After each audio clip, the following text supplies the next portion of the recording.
Olá! Vamos mergulhar hoje na complexa e, por que não dizer, fascinante máquina da administração pública aqui no Brasil. A ideia é a gente organizar os conceitos principais, sabe? Para ter uma visão bem clara e direta do assunto, o que ajuda muito na hora de revisar a matéria.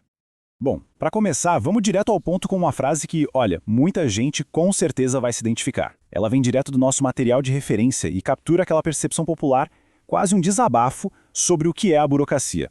É um ótimo ponto de partida para a nossa conversa. E aí que a coisa fica interessante. De um lado, a gente tem essa visão do dia a dia de que tudo é lento, ineficiente.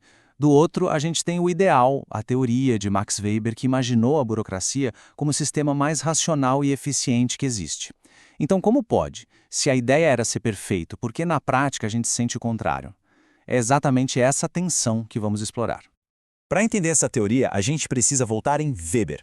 O que ele propôs foi um modelo para acabar com o jeitinho, com o poder pessoal e os privilégios.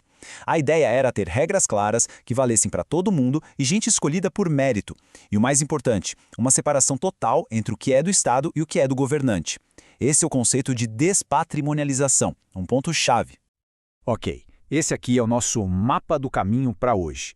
Primeiro, o paradoxo que acabamos de ver. Depois, a gente faz uma viagem pela história do Brasil para entender como chegamos até aqui. Na sequência, vamos ver quem são as pessoas que fazem a máquina funcionar, como a gente mede se o Estado está dando conta do recado e, por fim, os desafios de hoje e do futuro. Vamos lá para a segunda parte, então. Agora a gente vai olhar para trás para entender a evolução que formou a administração pública que a gente conhece hoje. Pensem nisso como camadas de história, uma em cima da outra, e todas elas ainda influenciam o sistema. E essa linha do tempo aqui resume tudo de forma brilhante. A gente sai de um modelo colonial, o patrimonialismo, onde o público e o privado eram a mesma coisa, passa por uma primeira tentativa de modernização com Vargas, depois uma fase mais técnica e fechada no regime militar, e finalmente o grande momento de virada, que foi a Constituição de 88. Entender o patrimonialismo é crucial, é a nossa base histórica. Muitos dos problemas que a gente critica hoje, como o clientelismo, o famoso toma lá da cá, são, na verdade, heranças, resquícios dessa época em que o Estado não existia para servir ao público, mas sim aos interesses de quem estava no poder.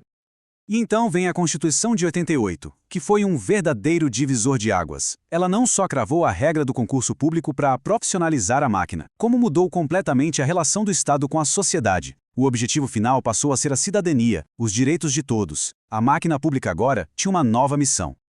Beleza, agora que a gente já entendeu a estrutura e a história, vamos para a terceira parte. Quem são as pessoas que operam tudo isso? Porque no fim do dia, políticas públicas são feitas por gente, de carne e osso. Quem são esses atores que fazem a engrenagem girar? Lá na base, na linha de frente, a gente tem o que um autor chamado Michael Lipsky batizou de burocratas de nível de rua. Pensa aí, professores, policiais, médicos do posto de saúde, eles são o rosto do Estado para quase todo mundo. E o trabalho deles não é só seguir regras. Eles têm o poder de decidir, de adaptar a lei para o caso concreto que está ali, na frente deles. É onde a política vira realidade. Agora, subindo um degrau, a gente chega no escalão intermediário. Essa galera é muitas vezes invisível, mas é a verdadeira engrenagem que faz a máquina funcionar. São gerentes, os coordenadores, eles que traduzem as grandes decisões lá de cima em ordens práticas para quem está na ponta. Sem eles, a comunicação entre quem planeja e quem executa simplesmente não acontece.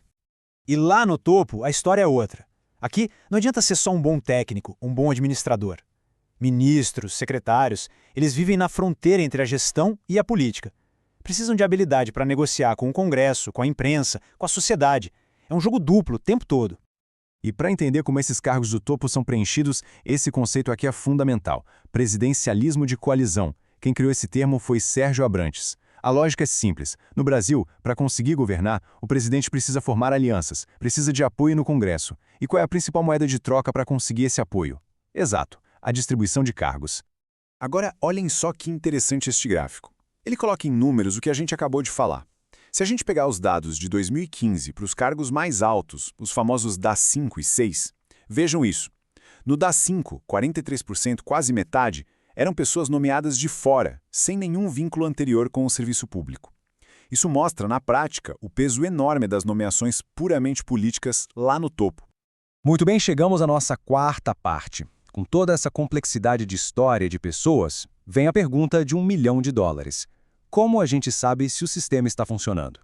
Como é que se mede o desempenho do Estado? E o conceito central para responder isso é o de capacidade estatal. Prestem atenção nesse termo. Não é só sobre ter leis bonitas no papel, é sobre ter a capacidade real de transformar essas leis em ação. É a habilidade de cobrar impostos, de entregar saúde e educação, de manter a ordem. É basicamente o poder de fazer as coisas acontecerem. E para analisar isso de um jeito mais organizado, a literatura costuma dividir a capacidade estatal em 3 níveis. Primeiro, a gente pensa no conceito geral, no poder.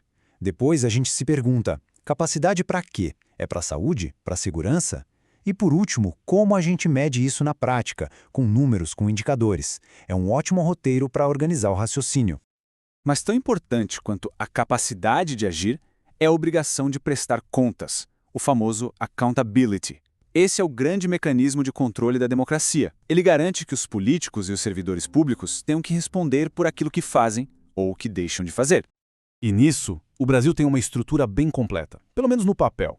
A gente tem o controle pelo voto, nas eleições. A gente tem órgãos de controle poderosíssimos, como o Ministério Público e o TCU. E temos também o controle social, que ganhou muita força com coisas como a Lei de Acesso à Informação, que permite que qualquer um fiscalize o governo. Chegamos na nossa última etapa. Agora é hora de juntar todas essas peças e entender o retrato atual da nossa administração pública. Um sistema que é, na verdade, um grande híbrido, cheio de tensões e de desafios enormes pela frente. Então, o ponto crucial para a gente fechar o raciocínio é este. Não dá para dizer que o Brasil segue um único modelo. O que a gente tem, na realidade, é um sistema híbrido. No mesmo ministério, você pode encontrar uma equipe super moderna, trabalhando com gestão por resultados, e na sala ao lado, práticas clientelistas que parecem ter saído do século XIX. Entender a nossa máquina pública é entender essa convivência de diferentes épocas e lógicas ao mesmo tempo. E tudo isso nos leva às grandes perguntas que continuam abertas e que movem todos os debates sobre reforma do Estado. Qual é o ponto certo entre a decisão técnica e a negociação política? Onde termina o controle necessário e começa a burocracia que paralisa? Quanta autonomia a gente dá para um gestor sem abrir mão da prestação de contas? Pois é, não tem resposta fácil. Encontrar esse equilíbrio é e provavelmente sempre será o grande desafio.